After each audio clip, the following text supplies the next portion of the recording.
This is a video I have been putting off making for a very long time. The reason behind that is that after this video is posted, the general population of fighters will drastically improve their abilities. If you watch this video to the very end, I can guarantee that when you hop into your next arena match, 1v1 or tournament, you'll be playing way better in the fights you take. Let's hop straight on into it.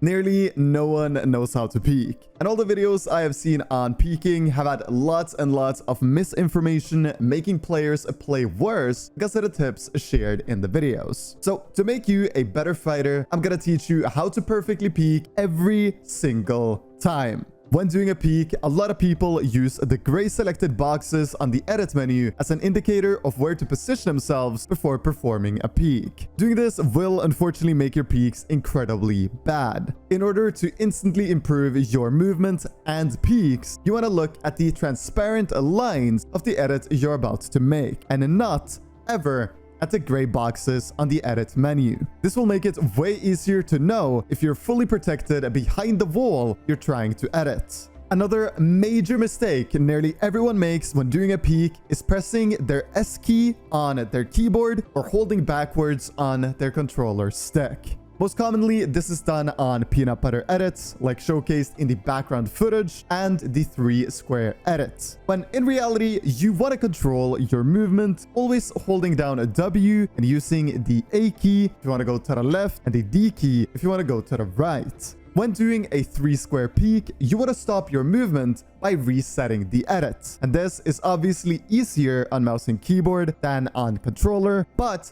it's still ridiculously easy on the sticks if you have some sort of experience. Pressing the S key when performing edits and not just holding down W and controlling your movement with your A and D keys will make the chances 10 times higher of you getting hit.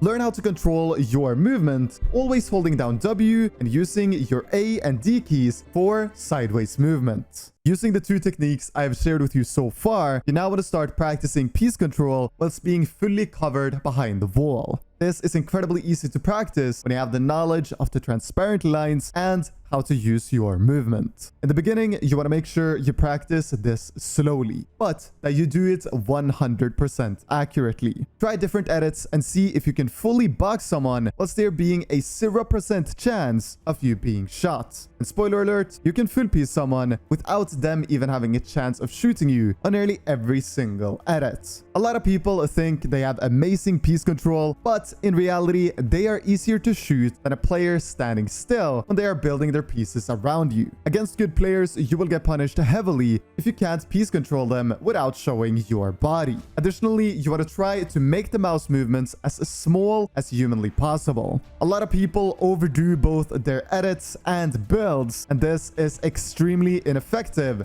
in fights. Not only will your crosshair placement be totally off, you'll also lose awareness the more you shake your mouse, making it harder to shoot the opponent you have fully built around. You want to practice like I'm doing in the background footage and try to be as fluent and smooth as possible. A lot of players that are considered fast actually just shake their mouse, when in reality, small movements like these are way better in a competitive setting. The things I've gone over so far are absolute fundamentals. Fundamentals a lot of players don't even have after years of playing. But these fundamentals are what allows us to build up our skill level as fighters. It's our very bottom floor of building blocks when it comes to our fighting skill. And if these fundamentals are bad, which they are for 99% of players, we will stagnate and never be able to reach our full potential. Now, in the start of doing perfect peeks and piece controlling perfectly, it will not feel natural. But it's crucial that you still force yourself to do perfect peeks and piece control perfectly, even though you are incredibly slow and miss a few edits here and there. Because over time, it will become more and more natural, and all of a sudden, you'll wake up and you'll play a tournament and you'll fight like never before. You won't even recognize the player that you have become. Facing builds is the next thing we need to talk about. This season, it is easier than ever to face builds through walls. And learning this extremely simple yet effective way of pressuring will take you up a level in fighting instantly. Now, I'm not the best at facing builds and then piece controlling and doing a perfect peek. But with the knowledge I have shared previously in this video, you can easily practice facing, then full piecing, and doing a perfect peek. To face builds, all you have to do is look slightly down whilst holding the piece you wish to face. Naturally, if your opponent has a cone or a stair in his box, doing this will not be possible. And if you're pressuring someone who has a cone in their box, this is how you want to safely apply pressure. Set up a right hand peek, look at your opponent at all times, and pressure the wall. Most of the time, the opponent will try and go for a shot on you. If they do, shoot them back. You'll win this trade unless the opponent does a perfectly executed peek. Or you can also make a setup from above with a right hand peek. What most players do is let you take their cone and then edit the floor and go for a shot. This is a super easy shot for us, the aggressor,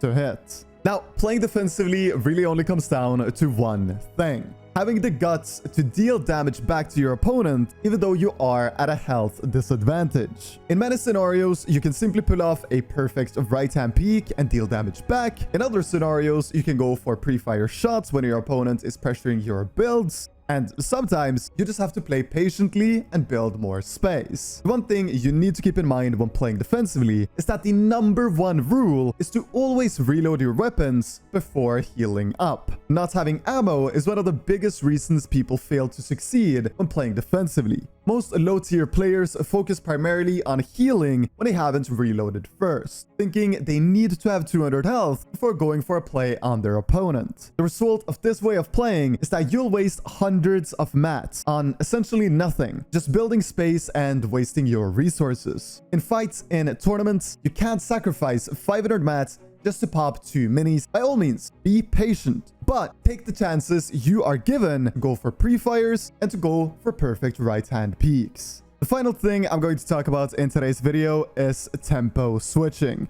or in other words, going from playing slow to fast, or the other way around. Tempo switching is one of the most important skills to have in order to finish fights. I bet a lot of you guys watching have found yourself shitting on a player, doing 500 damage, but for some reason he manages to eliminate you.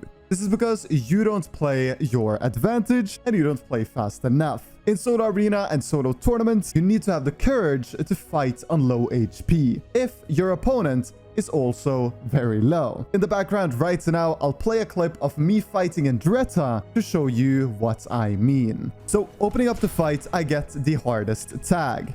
Then Andretta hits me back for over 100 damage, but he makes a major mistake and tries to hammer away where I crack him. I now know we both are under 100 HP and we're both one shot.